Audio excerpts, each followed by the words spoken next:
introduce Dr. Cook. He is a physician in Southern Indiana, and he specializes in family med, HIV, and addiction medicine as well. He's also the author of Canary in a Coal Mine, which is how I got to know his work, and it's about his journey of treating the HIV outbreak in Southern Indiana. So we have a lot to learn from Dr. Cook. Oh, yep, there it is. Unita's got the book.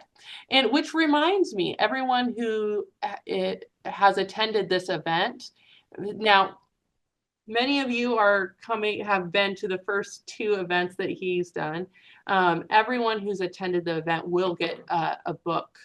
Now, you won't get 3 books, you'll just get 1 book, but so not a book for every event you attend, but you will be receiving 1 in the mail. So thank you for joining us today. And without further ado, Dr. Cook. All right. Again, thank you for joining today.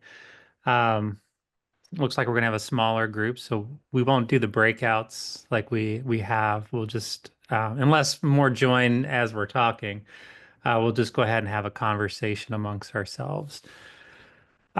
So I'll go ahead and share my slides and get started here. Just a reminder, we do define addiction as a chronic disease, and we do that on purpose. Because we do have documented physical changes, both structurally in the brain and also from a chemical standpoint in the brain. It is treatable through medication, through behavioral and social interventions. And it's, similar to other chronic diseases in which there are relapses that occur. This is not, addiction is not a moral failure. This is not something that is wrong with somebody, but it's both an individual and also a community family disease. Oftentimes it's pointing to things that have happened to that individual and their families and communities. And, we've discussed that in some of the previous talks, as well as medication assisted treatment and other things. And those that are listening to this later on the recording, I encourage you to go back and listen to the other ones as well.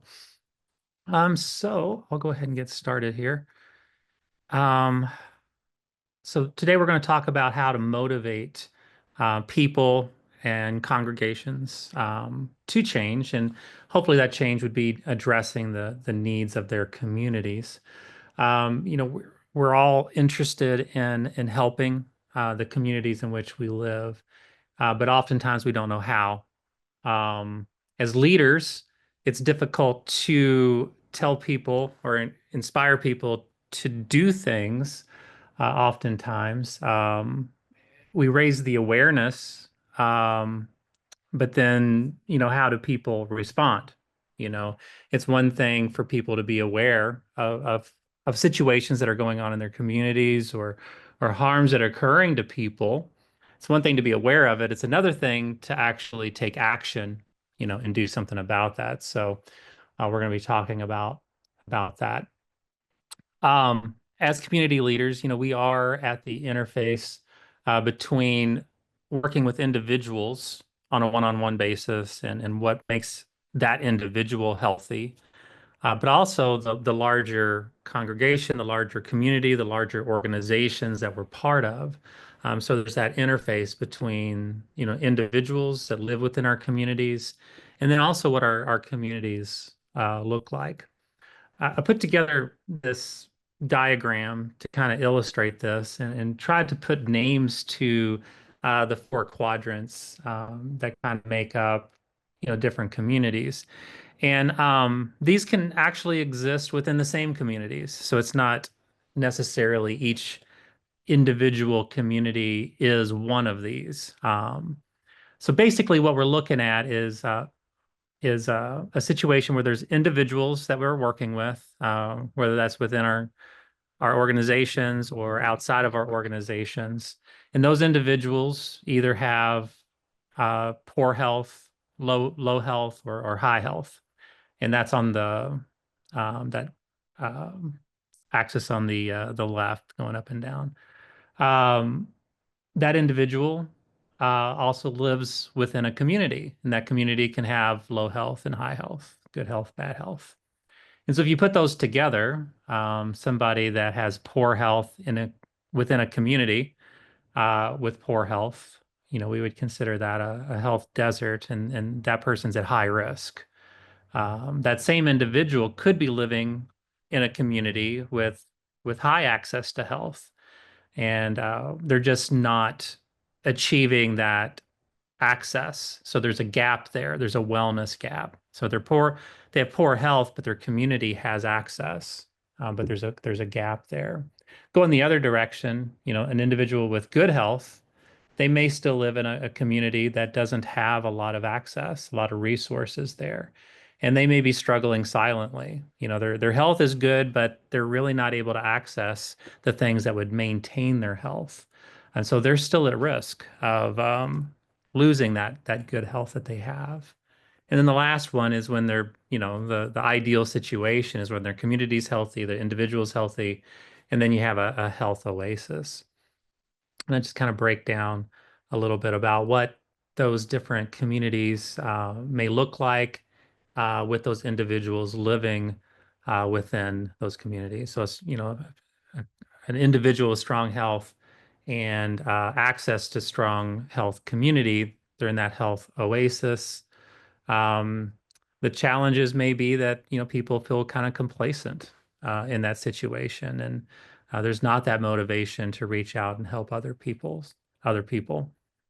Um, the the wellness gap, again, that's where there's good community health, but that individual may not have good health. And so, your challenges there are trying to motivate individuals within the community to go out and find those people who are um, are missing that wellness opportunity, that gap, and it allows us to be that bridge between somebody who may not have access to the health opportunities in the community and bridge that gap for them.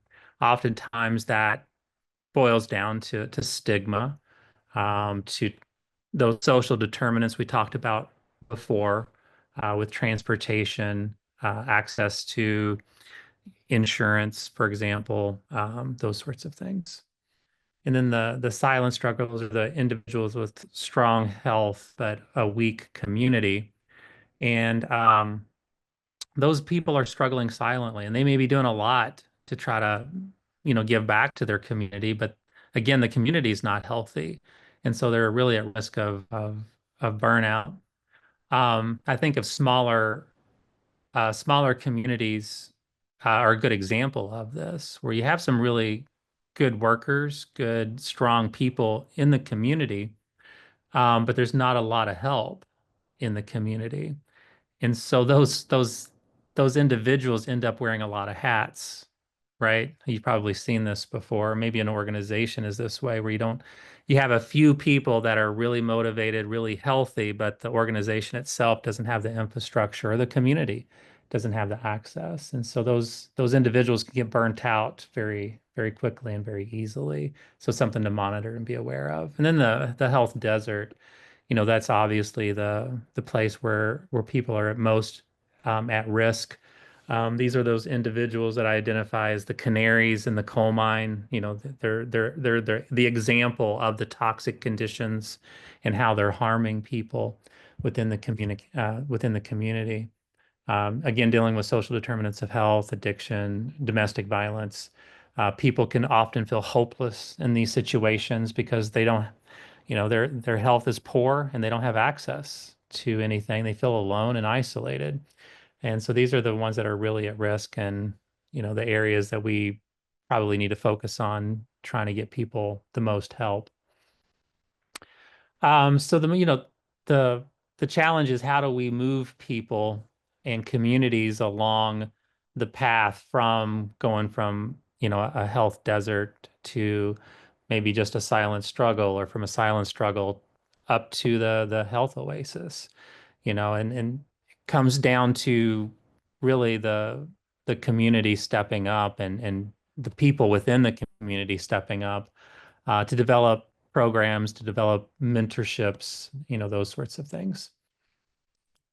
Um, I put this up here because this really helps us identify where we are as individuals, but also where our organizations are, where our congregations are, as far as what we're willing to take accountability for, and ultimately, take action. That's that highest rung um, on the ladder. So, at the bottom, those first four, we're dealing with um, a place where we're not really taking a lot of action. Our congregations aren't taking a lot of action. Nothing really is changing. And then those top four, that's where really the change happens. And so the challenge is moving people up the rungs, moving them from a place where there is no change to a place where that change is possible, where we become those agents of change. And just like a ladder, you can't move someone from denial and unawareness of a problem all the way up to the top to make it happen. That's not realistic. And so we can't expect somebody who isn't even aware of a situation, a problem in the community, to suddenly take action. That's unrealistic. So knowing where people fall on this pathway, is really important because then our expectations change. Okay, this person's not even aware that we have a homelessness problem in our community or addiction problem in our community. So maybe the first thing is just allowing them to become aware of it, showing them the statistics, introducing them to people in recovery, harm reduction programs, those sorts of things. Um, but then being aware that the response to that often is blaming and excuse making.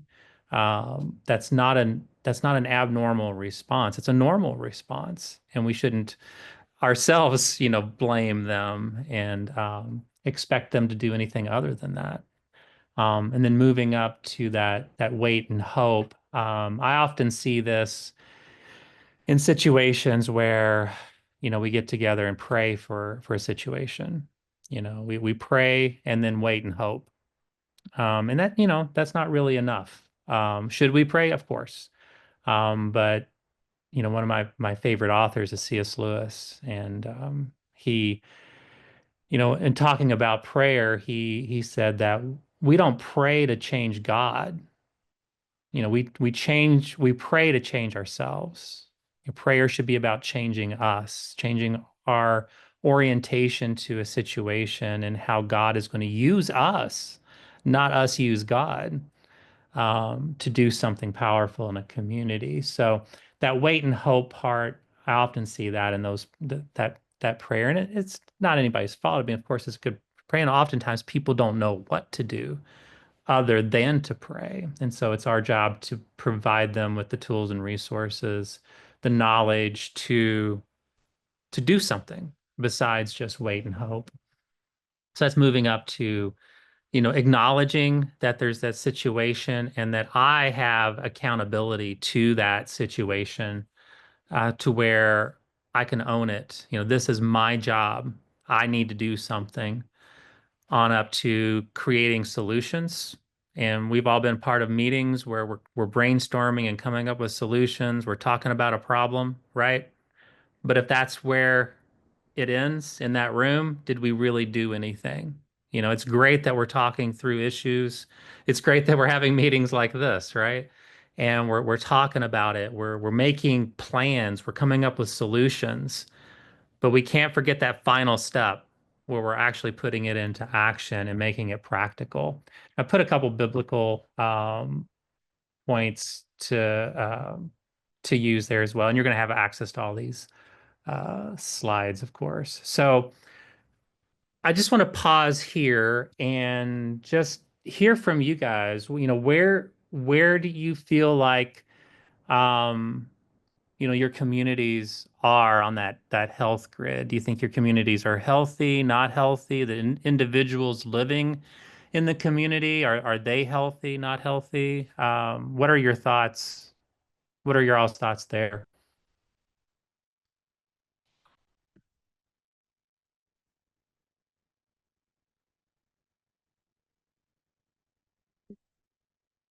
You can put it in the chat, or you can come off mute and just, speak up. Where are we? Well, I think Huntington has a pretty good health scenario, except for mental health. I think there's a strong need for more mental health because we have a hospital there in town. We do have a Bowen Center. Um, so I think we're covered. We do have a area.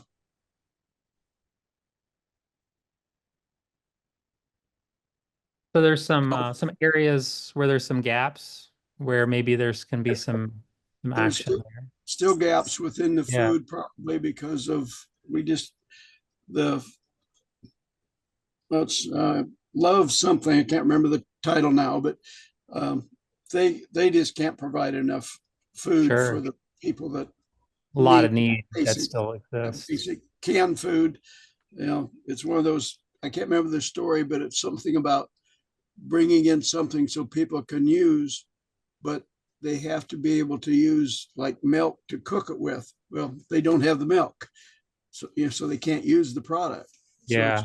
it was a real learning experience to the community to get people aware of what you could give to a person that they can actually cook. Yeah, we talked before about social determinants if there's availability of that in the community, but then um, can people access it, Yeah, right? That's a different thing altogether. And then if they can access it, if it's even they're able to utilize it. Do they know how to make a healthy meal, for example, or to follow a bus route? That's a good example. How about Shirley and Diane? Any thoughts about where your communities are and the individuals in your communities? Yeah, I'll share. I think in the 46218 area of Indianapolis, um, I just think that area is probably underserved in a lot of different ways, and health maybe being one of them. In Indianapolis, we could almost, look at certain zip codes that are going to be underserved across the board. Um, don't have any specific data, but um, the 46218 area would be, ones where high crime rate, uh, schools are being closed, been determined a food desert. So I just think there are some zip codes across the board that are just have so many challenges. It's like which one to start with first. Yeah, I would agree with that. In Fort Wayne, we have different pods or areas, but overall, I see that there are more solutions than there had been. Like for in my family, my son had addiction. He still struggles. He's like 18 years, but he's had relapse and back into treatment. And now 20 years ago, there were no places, and now there are places that you can go. So we've got a good awareness of where those places are now. And I have a friend who does this organization called Mom of an Addict, and she's got 6 locations in Fort Wayne, and she's expanding where people can go to help their loved ones. Plus, we have a hope and recovery team with the police and peer recovery specialist. So I think that's making good changes. Awesome. Yeah, it's speaking to the zip codes and how different areas can Yeah. have different, life expectancies, access to health. This is a map of Indianapolis, and you can see the stark differences in the life expectancy. There's this 10-mile greenway in Indianapolis where life expectancy decreases as you travel south along that greenway. So um, those are great examples of how our communities can be, people, individuals in that community, they can be healthy or unhealthy, even if the surrounding community has access to services and such. Where do you think your organizations sit as far as addiction goes and people struggling in those areas along this ladder of accountability? And do you feel like they're aware of it, or they're just, using that attribute bias to where it's something wrong with that individual, not the circumstances that they're living in, making excuses why they can't help, in that wait and hope stage, or are they on that upper side where they're ready to take action? Where do you feel like they are today? I think in the 46218 area, people are aware, but I think there are many of the churches in the area are, let's pray about it, let's hope for the best. But as far as mobilizing resources or opening the church, I think there's such an apprehension that maybe what is started, because it's so intensive, that people will run out of speed or run out of volunteers. So I think the community and the leaders in the community are aware. Um, I think it goes back to the biblical principle of the harvest is plentiful, but the workers are few. Good. Yes, you have strong individuals, but there's not enough of them. And so Yeah. the ones that are wanting to help, they're kind of a little overwhelmed and maybe at risk of that burnout.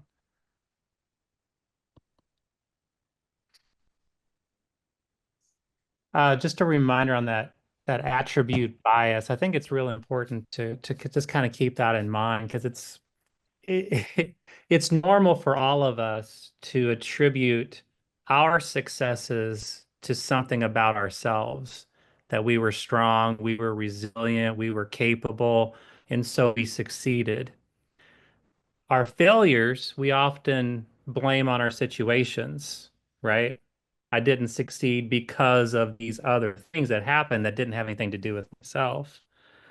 Um, when we look at other people, it's human nature to attribute successes in other people to luck or situations. They were in the right place at the right time. Their family has money and resources, and so they were able to succeed. And so we attribute their successes to the situations around them, but we attribute their failures to something about them from a character standpoint. They're weak. They're not trying hard enough.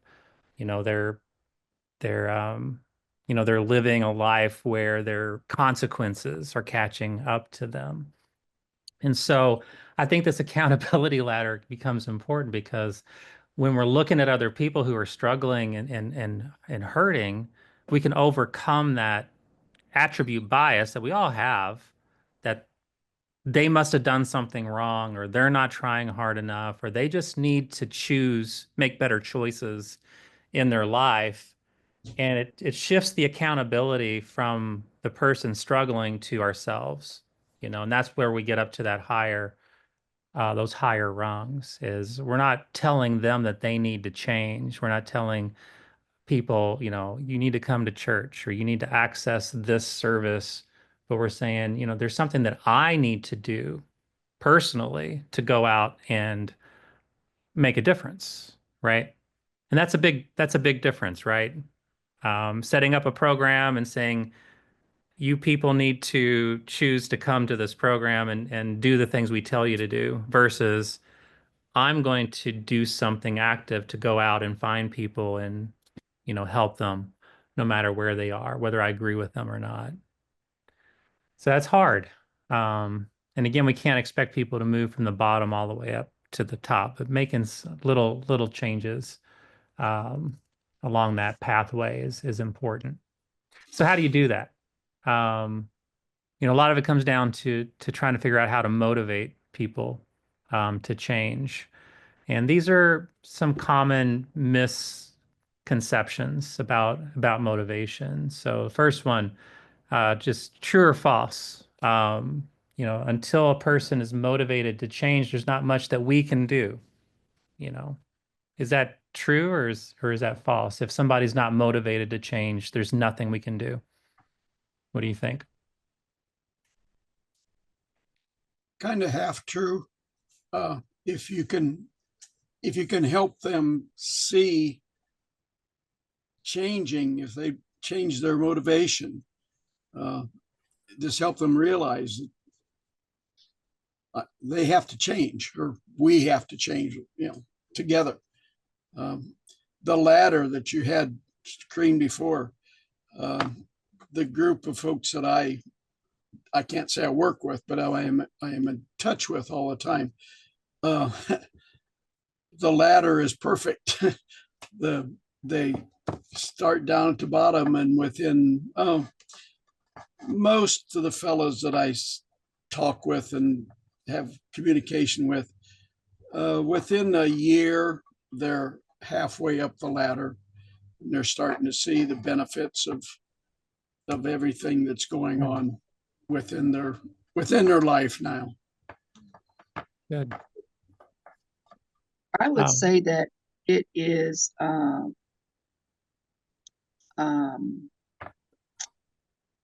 mostly false. I think everybody wants better for themselves, but I have seen that people can learn helplessness and hopelessness. And until somebody comes alongside to give them the hope that they just don't have in themselves right now, um, they won't be motivated. So I would say mostly false. yeah, and I agree. And that's the value of a black and white true or false, right? We're saying that there's nothing that we can do unless the person is motivated. Well, there's a lot that we can do, right? We can get involved in their lives and help them move along that ladder of accountability, like we had talked about earlier. The second one, it usually takes a significant crisis, like hitting rock bottom, to motivate someone to change. True or false? They don't have to hit rock bottom before you can give them a hug, Yeah. to start them realizing that someone else does care for them. Yeah. Anyone else? Yeah, I would agree on that. And sometimes you can raise their bottoms so you can protect them from actually getting down there, but just say, you got to work with me here and we need to do this. So giving them a little motive, but they have to eventually, that won't work for long. I love what you said, that we can raise what bottom looks like in Yeah, their life. That's a great thing. I might steal that from you. that's okay. I think I got it from a book. So No, that's good. I think of the prodigal son here, yes. right? He hit rock bottom. I mean, he did, but he didn't have to. But when he did, it wasn't hitting rock bottom that motivated him to change. Do you remember what it was? He Feeding the remembered something. He remembered something. What did he remember? remembered family. How good he had it before. Yeah. Right? He remembered his father's love for him. Yeah. Right. That's a beautiful thing to remember is showing people love, unconditional, positive regard, as Carl, what was his name? can't remember. He's a psychologist. He talked about unconditional positive regard. There's nothing that somebody has to do to earn our love. We don't have to agree with Mhm. somebody to love them. And he remembered his father's love for him. That's what motivated him to go to go home. So yeah, I agree. It's not about letting someone hit rock bottom. It's getting involved and showing them love.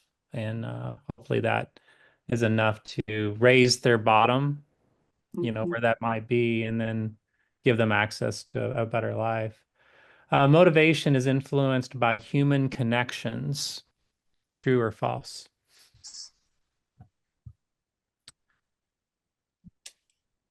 I would Kind of say what we were true. already talking about there, I think. Yeah. And that's where group interaction helps too. Yep. Yeah. So resistance to change, Siri's listening to me for resistance to change arises from deep-seated um, deep-seated defense mechanisms. That deep-seated is the important part of that sentence. Resistance to change arises from deep-seated defense mechanisms that are not common or normal. True or false? No, I would It's say that, normal, right? yes. Yeah, it's normal to resist change. We all do that, and it doesn't have to come from some deep-seated defense or abnormal defense. People choose whether or not they will change. True or false? People choose whether or not they're going to change. Yeah, I would say that's true. I'm not, Readiness. Okay. Yeah, let's talk about no, it. I'm not sure. Um, in the society we live, I think there's so much influence that people change, and they're not even sure that the change is subtle. I think we are almost, particularly in our political silos, told what to think about each subject, and so and people start to, well, I don't know if it reinforces where they already are, but I don't know. I don't know about that one. Admittedly, there's some gray in there because we are a product of the culture that we live in. And so we can Mhm. kind of be influenced by that and shifted in a different direction without necessarily choosing. But if we do choose to change, that's when that ambivalence or unawareness goes away and we do start moving along that accountability pathway to taking action for something. So yeah, there's some gray there, admittedly. Readiness for change involves a balancing of pros and cons.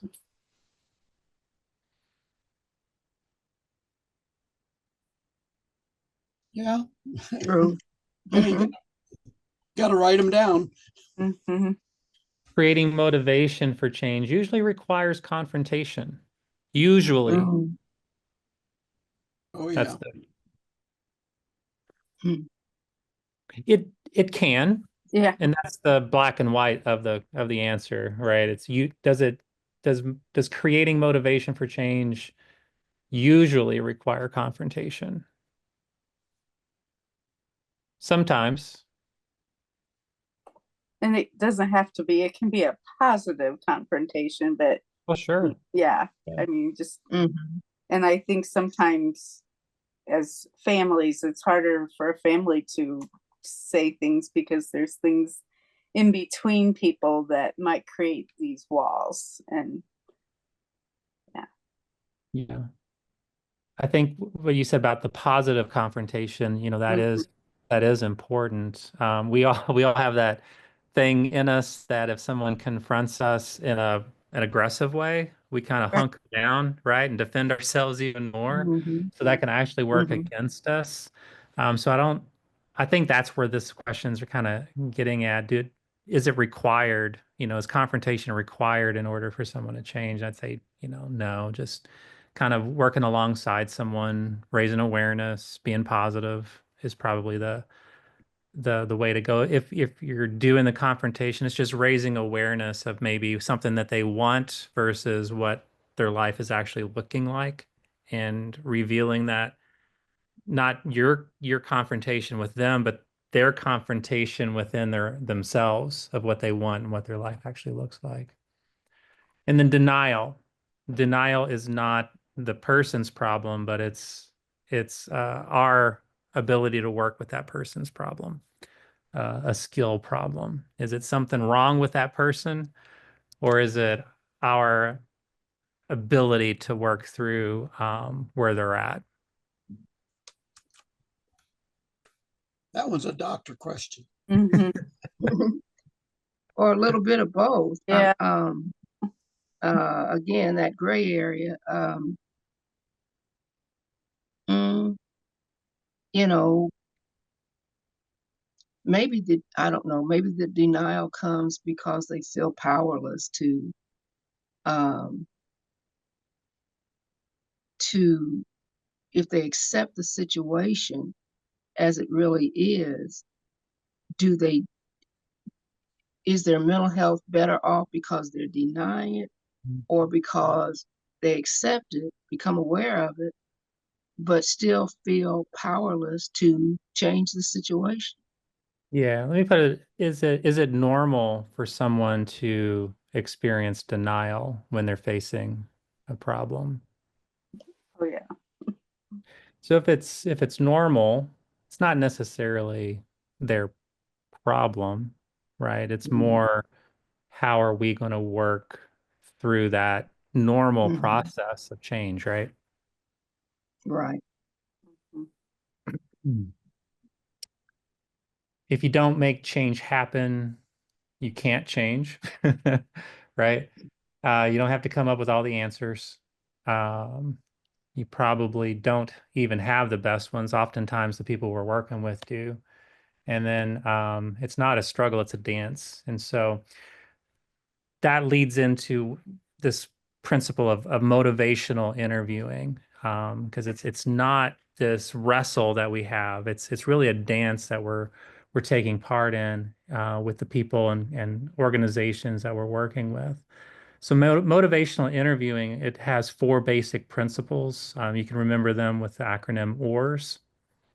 The first one is just using open-ended questions, you know, starting the conversation, where are things, encouraging reflection, insight, and this helps people raise awareness on their own, to where they are and where they want to be.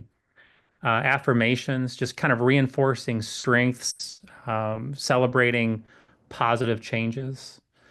Reflective listening, repeating back to someone what they've said, because sometimes they don't even really grasp the things that they're saying until they hear it back, themselves. And then summarizing, um, this is what we've been talking about, and we're talking about this issue and where you are with things, and just kind of bringing it all together for that person, and then letting it sit there. They don't have to change right then and there when we're interacting with them. Let them sit in that for a little bit, and maybe the next interaction, we get a little bit further. The spirit of motivational interviewing. It's a partnership that we have with that individual. We're not superior to them trying to make something happen in their life. We're partnering with them, expecting that they want good things to happen in their life and their organization. Um, ev- Evocation. So it's, draw out their own reasons for change, because we can't expect to know another person's core values themselves. But we I hear that you see this problem in our community, addiction. I hear that you see this problem of addiction in this community, and it frustrates you. um, what are the things that frustrates you about addiction, and they start telling you, that they don't like to see people die or they had a loved one, blah, blah, blah, blah, blah. And then you start hearing their reasons, some of the people that I've had work alongside me that were the most motivated were the people whose reasons were their granddaughter who died of an overdose, or their own personal experience struggling with, pain pills or whatever that might be. So drawing that out of people. And to do that, they have to trust you, right? And so developing that relationship through compassion, prioritizing their well-being and honoring their dignity. Again, we're not ruling over them, but this is another human being that we're just working with to try to come up with solutions for things. And then just accepting, them as who they are, where they're at, and not blaming them for not being aware of a situation if they're at the very bottom of that, ladder of accountability. Just accepting where they're at. And that's okay. It's okay to not be aware of something, and then just kind of work through that together as a team to move forward. It's a partnership. We already talked about all these. So the thing that we're trying to develop is this dissonance between where someone is or where an organization is and where they want to be. We see that there, is an addiction problem in our community, and we want to be part of the solution. But right now, we're not a welcoming place for people with substance use disorder. When people come to our meetings or enter our doors, we've heard that they're not comfortable there. So if that's where we're at, but we want to be a place that's welcoming and working with people with substance use disorder, that reveals this dissonance. There's a gap from where we are to where we want to be. And so that opens the door to the opportunity to discuss what changes do we have to make, right? So again, the one of the important things to find is what is that hook? What motivates, this is motivational interviewing, what motivates that person or that organization to change? What values can you find? When we work with organizations, we're not really trying to find, this um, majority rule, but it's more of I just had the word and I was about to say it, and then I totally consensus. It's more of a consensus. If we do a majority rule, there's going to be people that really resent where the majority is going. But a consensus means that everyone can live with what we're doing here. Nobody is going to be upset with it. And sometimes that's not going as far as we would want to be going ourselves, but at least everyone in our organization is coming along with us. And maybe we sit there for a year, 2 years, who knows? And then maybe that consensus is able to move a little further along, but just finding what's acceptable for everyone and not just doing the majority rule thing. And then, again, the values that the organization or the individual has, these are common values that people would rank, but they're going to rank them in different orders, right? And so if we expect someone to be, highly motivated by their citizenship, when really it's those close, intimate friendships that motivates them, we're going to miss the mark there in that opportunity. Or maybe spirituality is their most important value, and we're trying to make it fun, you know. Um, any of these are right with certain individuals or organizations, but they can also be wrong if we're using them in the wrong way or trying to connect in the wrong way. Have y'all might have seen this pathway of change before. It's called the trans theoretical model of change. It kind of is similar to the ladder of accountability, but basically it's, where somebody is sitting currently as their moving along the pathway to change. Similar to the latter, you can be unaware or pre-contemplation. You're not even thinking about changing. And so if that's the case, then our primary task is just bringing their awareness to it. Um, Maybe next time they're aware. And so now they're contemplating change. And if that's where they're sitting, then, our effort there is trying to resolve ambivalence. What's keeping you in that contemplation stage versus moving a little bit further. They're determined now. They're going to change, but they're not sure how. So you're identifying appropriate ways and strategies to help them put that into action. The next one. So once somebody is actively making change, that's when our job is to help them maintain that change, continue to motivate them, look for burnout, you know, um, keep them supplied with resources and tools and such. And then as you're doing that, you're looking for, you know, people who are being burnt out or have lost their motivation to change, and then you're trying to bring them back into that cycle of change again. Does that all make sense? I'll pause for a second. I know I threw a lot of information at you. Any questions with any of this?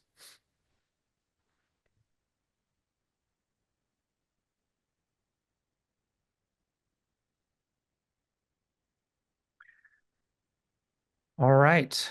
Well, let's talk about a couple cases, and again, we'll do them together instead of breaking out into groups. So let me let's see. Thought I had those downloaded. Let me find those real quick. As I'm looking for those, any questions you have, just go ahead and shout them out. Dr. Cook, would you like me to share my screen with the questions? Please. Okay. You have the breakout Yeah. sessions? Super. That'd be fantastic. Do that.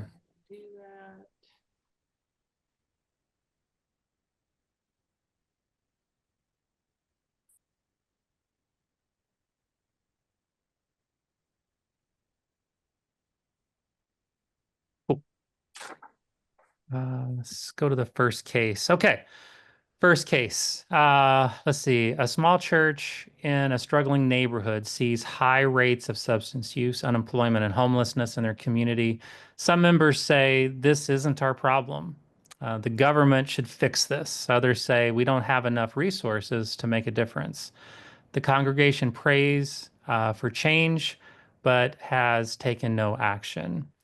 One day, a young mother overdoses just outside the church. The congregation is heartbroken, but unsure how to respond. Some members suggest creating a small outreach team, while others still hesitate, saying, "We just aren't equipped to deal with this."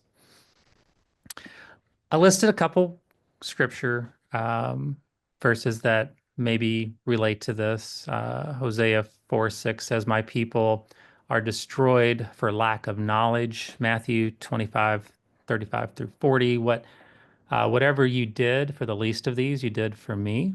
James 2:14 through 17 talks about faith without works. If we say that we have faith, but don't put that into action through works, our faith is dead. And then the Quran 5:32 says, whatever saves a life, whoever saves a life, it will be as if they saved all of humanity. So where does this congregation currently stand on the ladder of accountability? And again, it's denial, blaming, excusing, hoping, and waiting, acknowledging, owning it, creating solutions, or making it happen, actively changing or acting. Where would you say they fall? Excuses. Hoping. Pray and hope, as we said. So congregation is made up of groups of people, right? So there sounds like there's people in the group that are at a couple different places on that ladder, right? Mhm.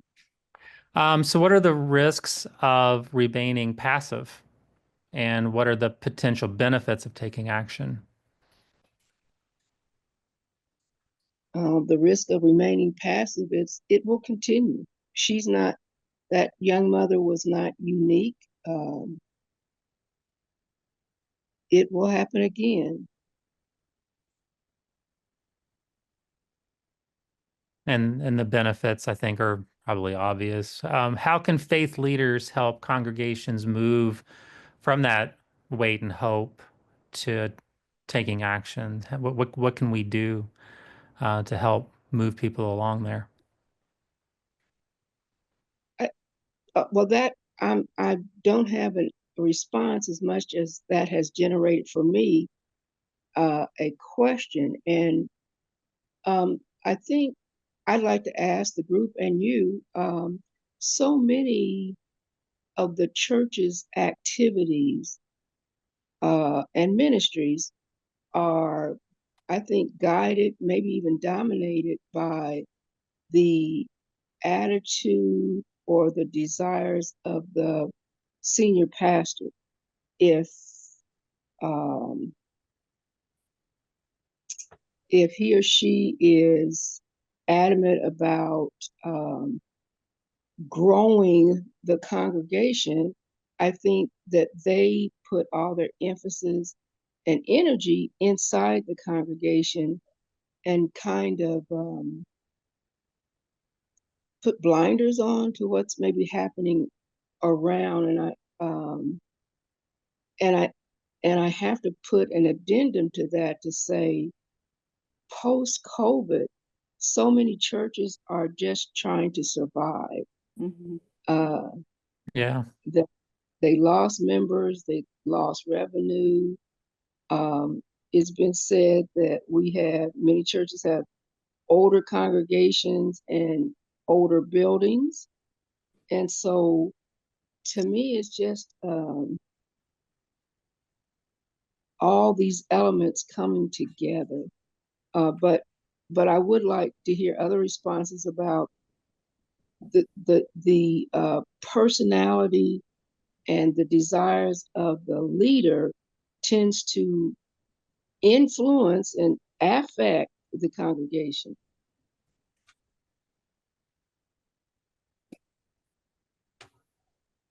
And it doesn't have to go leader to congregation. It can go congregation to leader as well. If the congregation or the people in the congregation sees need in the community, sometimes it's going to the church leadership, whether that's Mm-hmm. elders, deacons, what have you, and seeing where they're at on um, that model change. Are they aware of the situation or not? Are they Mm-hmm. just hoping and praying, or are they, making plans and just maybe trying to move them along? Mm-hmm. Well, so it can go the other way also.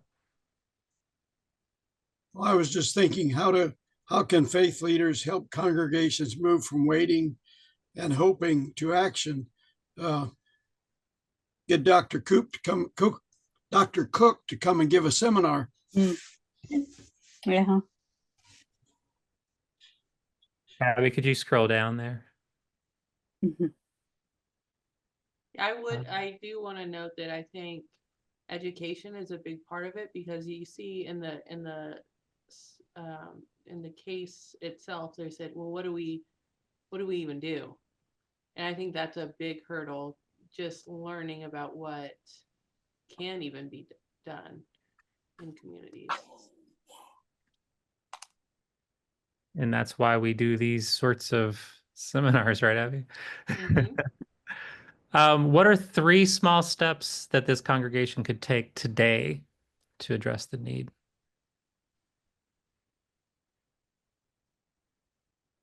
Oh, okay.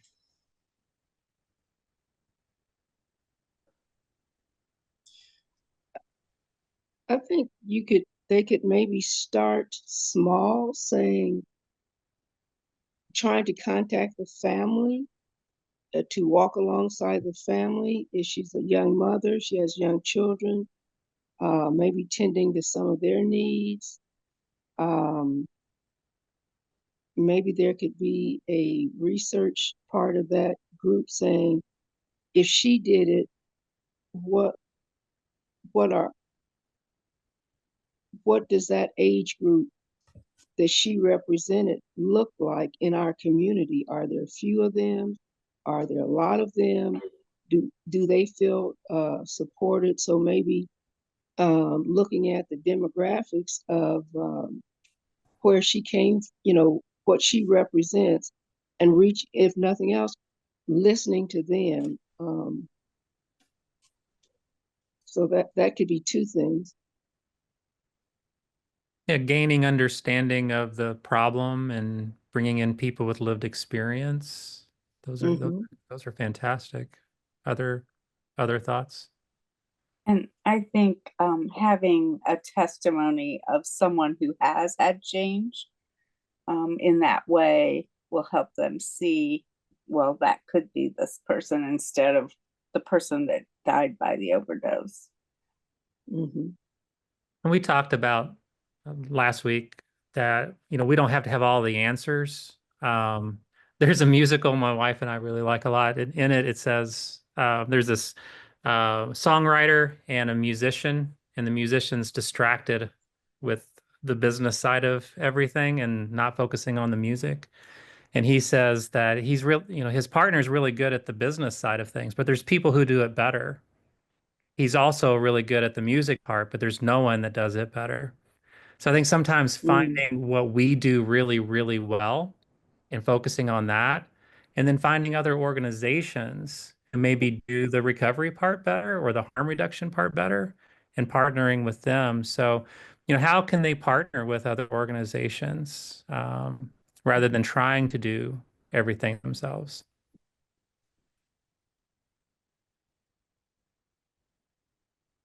Yeah. Any, any thoughts there?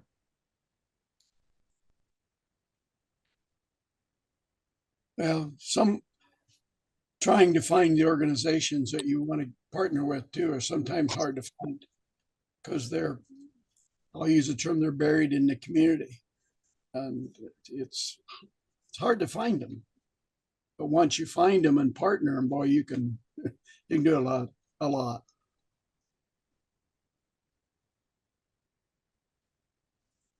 I think that's a good note because sometimes I think congregations think that they have to be all things to all people, and it's just not realistic.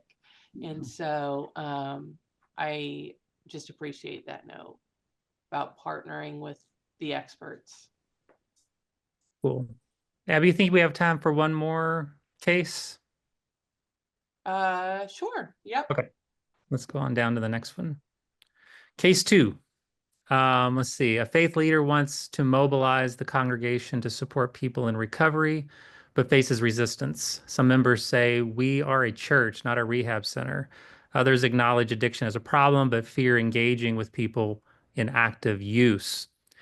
A small group of members is willing to help, but doesn't know where to start. The pastor realizes the congregation is at different stages of readiness and needs encouragement to move forward. Isaiah 58:10 and 11 says, if you speed yourselves on behalf of the hungry, if you spend yourself on behalf of the hungry, your light will rise in the darkness. And Luke 10:25 and 37 is the parable of the Good Samaritan. We all know what happened there. James 1:22, do not merely listen to the word, but also do what it says. And then the Quran says, whoever does righteousness, we will surely give them a good life. So what stage of change, or stages of change are the congregation in? Pre-contemplation, contemplation, preparation, action, or maintenance, would you say? I would say the congregations I'm aware of would be contemplation, stage, they're aware and they might be asking, what can we do? Yeah, it sounds like they're contemplating, and the pastor, the faith leader, is preparing, maybe Or trying to at get least them to thinking. prepare. Hmm. Hmm. Hmm. What fears or biases might be holding people back from taking action? Well, the biggest fear we've seen within the congregation was the fact that one statement, we are a church, not a rehab center. That one was pretty obvious for a good year. Mm. But now, now we're at the point of maintenance within the groups that we work with. So we went through all of it. We got there. Yeah. I would say fear of the unknown. You just don't, it feels uncertain. Like Hmm. if you're not used to working with that demographic, you're not sure what you're getting yourself into until you're in it. And so Hmm. fear of what could happen and how messy it could get. Yeah, that's a And great. along with that is the what ifs. What if this? What if that? And I think too, finances is a big issue. Would be a big issue. You know, it means maybe keeping the church open at times that are longer. But money is also a driver in all that. Yeah, no, those are great points. I think of the cooling stations during the summer. That's something that everybody wants to do, but it's hard to do because, yeah, you have to keep the building open. You have to have people there to, you know, help. Um, as we're talking about the fear of the unknown and the issues that come up, um, I do like to point out that, we don't have to do these big giant programs and changes. Pilot programs are a great way to start, where you start small and you see what comes out of it. You know, there's always unexpected consequences. There's always things that we didn't know about before we started something, and little issues. And starting small is a great way to kind of see where things are and get a taste of it. Address those issues that come up, those fears. Maybe there's a knowledge gap, whatever that might be, and correct that, and then maybe expand things from there, or maybe go in a different direction. Maybe we were wrong completely, and we took a wrong step, but it was just a small pilot that taught us that instead of this big movement that failed. Um, what are some let's see. How can we use motivational interviewing to shift the perspective of the people within this congregation?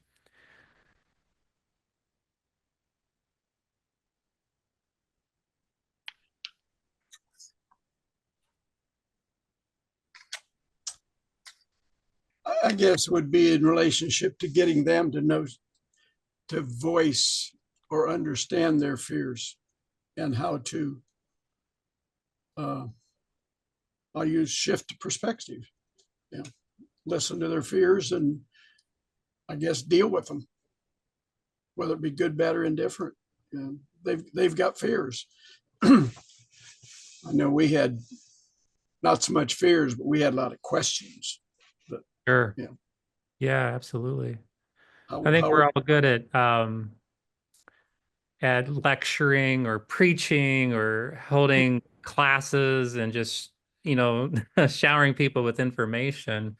But like you said, it's different to actually listen to people, um, evoke their own solutions, where they think they can get involved. That's a completely different model that I don't know that churches do terribly well, but it does open up an opportunity to do that. Any other thoughts there? most people can find out their own solution to a problem if they can talk through it with someone. I mean, not you answering their question, but just keep talking, keep talking. You'll find the answer. Yeah, often it's I think there was it 7 questions we keep asking to get down to the root cause of something or the motivating factor or where we want to go with something. Just keep asking questions and keep those questions open-ended, right? And allow people, like you said, to just kind of process all of that. What's one concrete step that this congregation could take towards active engagement? And Abby, could you scroll back up just so we can kind of refresh ourselves on the case? So this is a group. They're trying to mobilize a congregation to support people in recovery. And some are saying that we're not a rehab center, and some acknowledge others acknowledge addiction as a problem, but fear engaging with people in active use. So what do you think one concrete step this congregation or the faith leader in this situation can do to evoke change?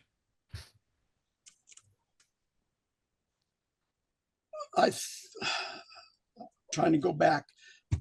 I think probably the biggest thing that we done in the church was having faith in the group's leadership. We had to meet with, didn't have to, but we met with the individuals that we knew was going to be the leaders of this recovery group. And we found out where they came from in life, where their goals were in life, and they pretty well matched where we thought the recovery system should work. And it has worked. So that was Great. biggest, just getting to know them, their leader. How do we address this problem of the individuals who are aware of the situation, that they acknowledge that addiction is a problem, but they're afraid that they're afraid of inviting people in active use into their church or engaging people who are still actively using drugs? What can we do in that situation to help those individuals?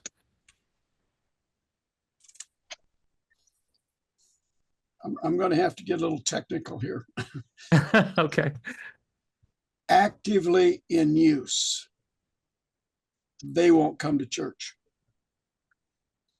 Now, if they have broken their active use and want to start to change, they might come to church. So you got a little bit of a different conversation there. It's not. Why would somebody who's actively using drugs not come to church? Fear of rejection, fear of being found out, shame, blame. Yes. Yeah.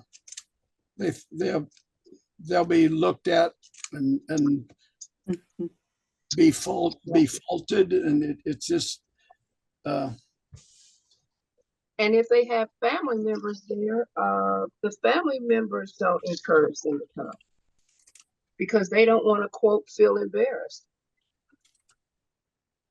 So what do we do about that?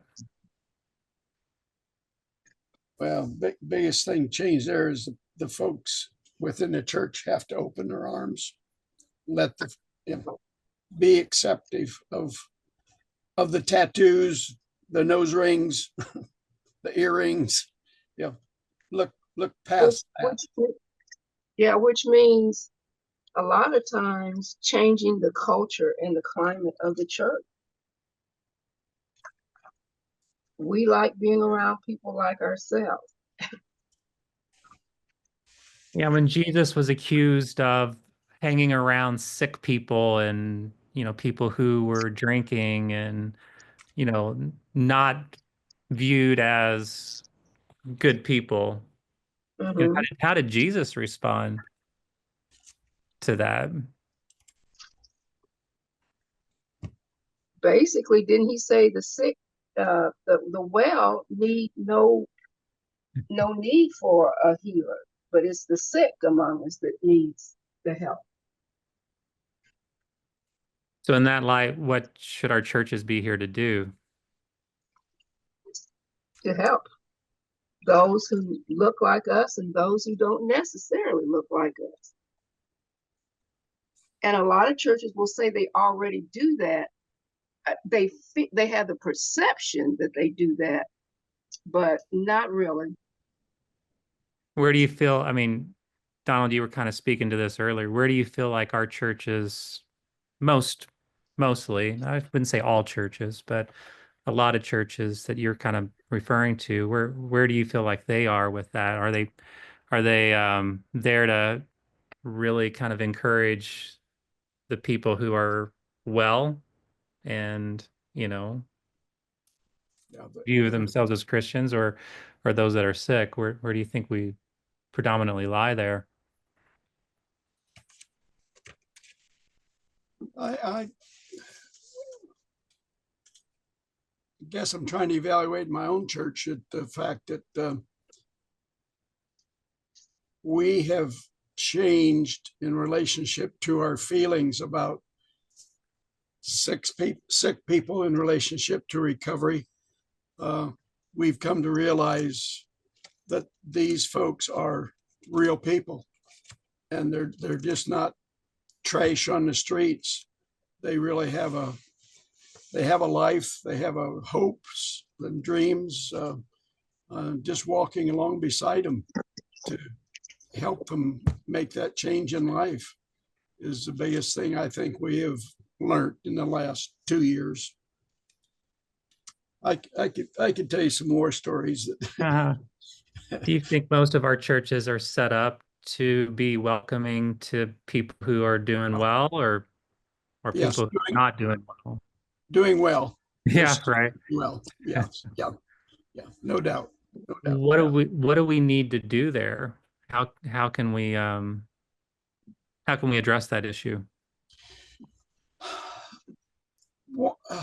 One of the things that we're such a small group, but one of the things I could recommend you do every Sunday night, the recovery group uses our facility for a speaker meeting, and it's called. If you go to Facebook, it's Harmony Home. I'm not sure there's a lot of Harmony homes within the United States, but it's at 6:30 Eastern time, and they have a speaker that gives their testimony. And most of the folks that come to that leave so inspired that they really just kind of walk away shaking their heads of, wow, this is really a testimony. Anyone else? Diane, Shirley? Any thoughts there? And Not that really. has really helped change our attitude within our whole congregation. One of the things I talked about right at the beginning of today, and I want to bring up again, is that tendency of attribute bias. We're talking about people who are not doing well, and it's all of our nature to blame them not doing well on something wrong with them, right? And then we excuse ourselves. And Christ said that we should love others as we love ourselves. And if we give ourselves grace in our failings, I think that means that we need to offer that grace to other people and not view their failings as something wrong with them, but something that happened to them.